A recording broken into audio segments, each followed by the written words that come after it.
So hey guys, কি অবস্থা সবার? আশা করি সবাই খুবই ভালো আছেন। ভিভো বাংলাদেশ মার্কেটে অফিসিয়ালি ভাবে লঞ্চ করতে যাচ্ছে ভিভো T1x স্মার্টফোনটি, যেটি কিছুদিনের ভিতরেই বাংলাদেশ মার্কেটে অফিসিয়ালি ভাবে লঞ্চ করা হবে। আজকের ভিডিওতে আমরা ভিভো T1x এর স্পেসিফিকেশন সম্পর্কে কথা বলবো এবং এর সাথে এটাও বলে দিব এই ফোনটা আপনার জন্য কেমন হবে। সম্পূর্ণ ভিডিওটা দেখার অনুরোধ রইল এবং ভিডিওটা ভালো লাগলে অবশ্যই একটা করে লাইক করে দিবেন। আর আপনি যদি এই চ্যানেলে ফার্স্ট টাইম হয়ে থাকেন তাহলে এখনই চ্যানেলটা সাবস্ক্রাইব করে আমাদের সাথেই থাকুন।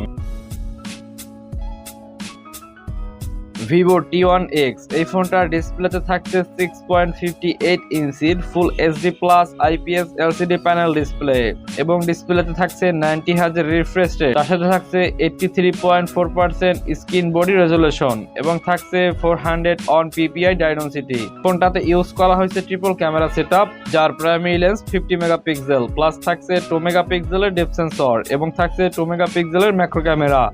এবং এই ফোনটার ব্যাক ক্যামেরা দিয়ে আপনি 30 fps এ full HD plus video recording করতে পারবেন। ফোনটার সেলফি ক্যামেরাতে ইউজ করা হয়েছে 8 মেগাপিক্সেলের একটি সেলফি ক্যামেরা এবং এই সেলফি ক্যামেরা দিয়ে আপনি 30 fps এ এইচডি প্লাস ভিডিও রেকর্ডিং করতে পারবেন। ফোনটার র্যাম থাকছে 4GB এবং 8GB, স্টোরেজ থাকছে 64GB এবং 128GB, স্টোরেজ টাইপ ইউএফএস 2.1। তবে এর সাথে আপনি extra micro SD card use করতে পারবেন। এইবারে কথা বলবো ফোনটার নেটওয়ার্ক টেকনোলজি নিয়ে। ফোনটাতে থাকছে 4G সাপোর্টেড, তবে এর সাথে আপনি ডুয়েল ন্যানো সিম কার্ড ইউজ করতে পারবেন। ফোনটাতে 3.5mm অডিও জ্যাকের পাশাপাশি থাকছে লাউড স্পিকারের সুবিধা। এইবারে কথা বলবো ফোনটার পারফরমেন্স নিয়ে।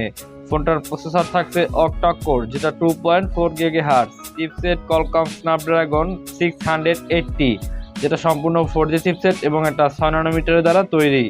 ফোনটার অপারেটিং সিস্টেম থাকছে অ্যান্ড্রয়েড 11, জিপিও থাকছে অ্যাড্রিনো 6010। ফোনটাতে সাইড মাউন্টেড ফিঙ্গারপ্রিন্ট সেন্সরের পাশাপাশি থাকছে ফেস আনলকের সুবিধা। এবারে কথা বলবো ফোনটার ব্যাটারি ক্যাপাসিটি নিয়ে।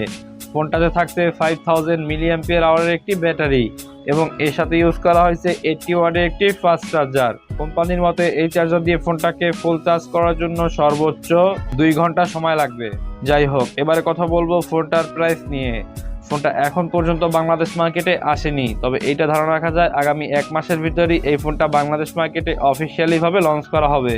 আর এই ফোনটা যদি বাংলাদেশ মার্কেটে এসেও থাকে তাহলে এই ফোনটার প্রাইস 20,000 টাকার আশেপাশে হয়ে থাকবে। আজকের ভিডিওটা এই পর্যন্তই, সবাই ভালো থাকবেন, দেখা হবে পরবর্তী কোনো ভিডিওতে। সেই পর্যন্ত চ্যানেলটা সাবস্ক্রাইব করে আমাদের সাথেই থাকুন।